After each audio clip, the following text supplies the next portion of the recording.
Good morning and welcome to Morning Thailand of the 4th of November 2013. I am Tulip Naksomphop. And I'm Wanasan Kurahong. And today start with something pretty. Yep, something very pretty, and it's, of course, we're dating back on the first break of Monday, always talking about what happened on Friday and Saturday, because obviously the front pages will only include whatever have happened on Sunday. Now, starting with this good news, apparently we know that Thailand has been quite open in terms of transgender as well as what we call the third gender, and there has been a competition, a pageant, the Transgender beauty pageant, and apparently it's the 9th Miss International Queen already, and this one is for 2013. Apparently, the lucky lady that got crowned for this year is from Brazil, and this particular beauty pageant, this lady here, is actually quite stunning and beautiful, and consider the fact that obviously, if it's transgender, she's used to be a man. And they say that a Brazilian beauty pageant has won the 9th Miss International Queen Transgender beauty pageant right here in Thailand. Her name is Marcelo Ohio. She got a first prize, which include the 300,000 baht cash as well as a crown that has real gemstones on it. And another cash prize for her is free surgery for anything at the famous plastic surgery clinic right here in Bangkok. And they say that this took place in Pattaya, of course. The show was launched 40 years ago to provide Pattaya, which is obviously quite well known in terms of transgender and such, especially in the Miss Tiffany or any other type of transgender beauty pageant whatsoever. Now they say that in this particular case, there has been quite a bit of a craze over the amazing and the beauty of these transgenders that joined this particular event. Now the second place went to Miss USA, Chantal DeMarco, and they say that the third one belongs to Thailand, Kun Nenapha Ganrayanon. Now, of course, at this point, normally Thailand has been crowned quite a bit in terms of first prize, but this year we got third, and they say that there are 25 contestants altogether from 17 countries for this particular event for this year, and hopefully we will probably see a lot more contestants coming from various countries, and it seems like the competition has been quite intense as the year goes by, because a lot more contestants are looking a lot more female-like, and some of Thai citizens even said that some of them actually looks a lot better than women, and you gotta admit it, they're tall, right? The beauty pageant. Right, it's true, but when you compare to Miss Thailand, sometimes you can see that the beauty for a lot of transgenders beauty pageant became quite amazing, I would have to say, because some of them you just cannot tell at all, and you cannot believe that they're actually used to be a man. So this is, I guess, our way of celebrating diversity and accepting the fact that third genders are a little bit more becoming in terms of equality at this point. More accepted, equally accepted in the society. They are pretty. I mean, seriously, they're seriously very pretty. Especially the one that won beauty pageants in Thailand. Mostly they will come visit MCOT, and I took picture with some of them. Yeah, they just look pretty and vibrant and always smiley and friendly. Look at that! Really like, nice. How can you tell? So they just pretty. kill a real woman. Exactly. Okay, moving on to the next news. That was nice to look at. Actually. Pretty much. Yes. The next news happened in Uthai Thani province on Friday. There was a public hearing organized by Uthai Thani province, chaired by Uthai Thani governor, Mr. Wanchai Osukontip. And at first it seemed big crowds, a lot of people just come to the public hearing, and everybody got excited because there's more people than they were expecting. They set up the tent and chairs and such. And then there were 15 people registered to speak on the stage about their opinion on this water management and floodway project that's supposed to happen in Uthai Thani. It's not happening yet. They are doing the public hearing. So reportedly, after people have talked on the stage, 15 people, mostly voice not agree or disagree to the project.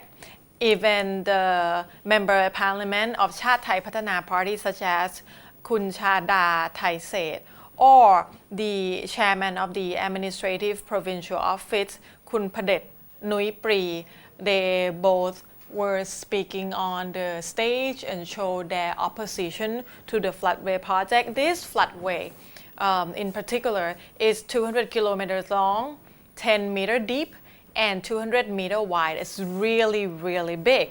And this project is supposed to divert the flood water from Kamphaeng Phet to Nakhon Sawan province, Uthai Thani, Chainat, Suphanburi province, and this water is supposed to be released to Mekalong River at Tha Muang district, Kanchanaburi province, and this, they said, is the part of the big water management project. And it become the big news because after they all talk on the stage, Kun Chada has submitted the petition with 70,000 signatures on it that show opposition of this particular water management and floodway plan to the Uthai Thani governor, and then they all just left. So there, at the end of the day, before it's, I would say, halfway through the public hearing, there were only about 200, reportedly about 200 people left at the venue, which is Ramkhamhaeng University in Muang district, to listen to the rest of the public hearing. They were trying to show the proposal of the project, the detailed information, how it's going to be built, how it will be better for the community. But Kun Chada himself actually said that it's actually create more negative effect than the positive effect, and a lot of people, actually seems like majority of people there don't think it's worth it. It said that it will affect the environment in the local area, it will affect the livelihood of the local people, the quality of life, and a lot of people believe that it will even create more problems and issues on the flood and droughts throughout the year, more than what it currently has. So all in all, 70 people, 70 signatures submitted, and they just left, and the public hearing would just kind of go on quietly after Right.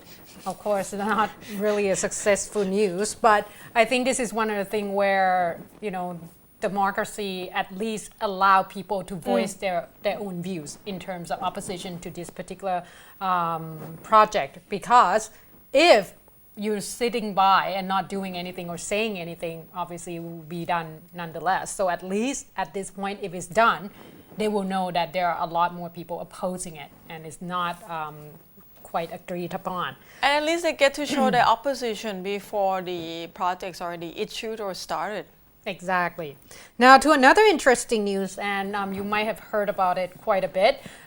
This has been circling around in social media, especially on Friday and Saturday, or even Thursday. But the news has came out for sure on Friday, talking about this particular incident.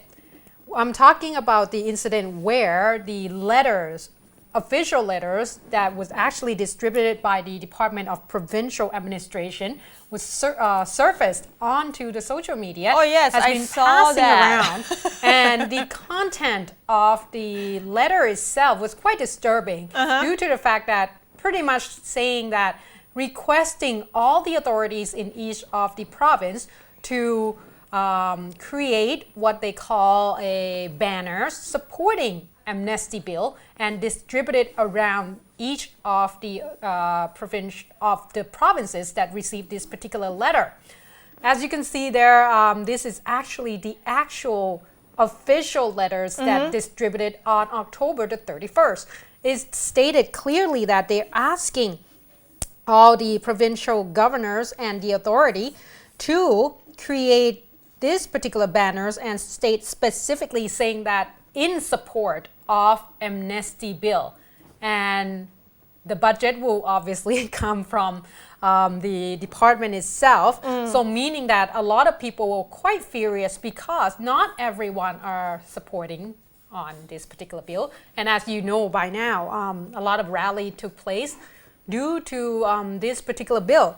So, Kun Siripong Han Trakul, the chief of Department of Provincial Administration, has to come out and say something about this particular letter because obviously this is almost like forcing all the provincial governors as well as the district chiefs to oblige by this particular rule or letter.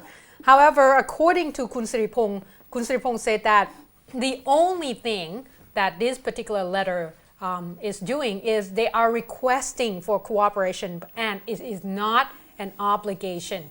And Kun Siripong said that this is not a government's policy. The government did not order it. He himself, the chief of Department of Provincial Administration, came up with the idea because he said that there has been quite a bit of division within the society. So he thinks that the best way to do is try to promote unity by creating this particular banner supporting the Amnesty Bill itself. So I think it's safe to say at this point that that would not help with the fact. Later on, the letter has been, another letter came out and, pretty much say that you don't have to do it because obviously the social network and a lot of people that get a hold of this particular letter are not very happy with the fact that you can't use the government budget to create something in support in terms of the bills that has creating such division in the society because that means you're taking side. So technically, the only thing that the authorities can do right now is try to make sure that there's peace and order in the society, but to do something this clear and showing your support to certain side or particular bills might not help with the situation. So all in all, very interesting indeed, and you probably will hear a lot more people talking about this. So in case you're wondering, that's all what, that has happened. Okay. All right. We're gonna take a short break and we'll come back. Yesterday, horrific accident happened in Pattaya area again, the boat accident, and also I have interesting news about robbery that apparently this particular robber used a mountain bike as a getaway, I guess, ride. So please stay tuned.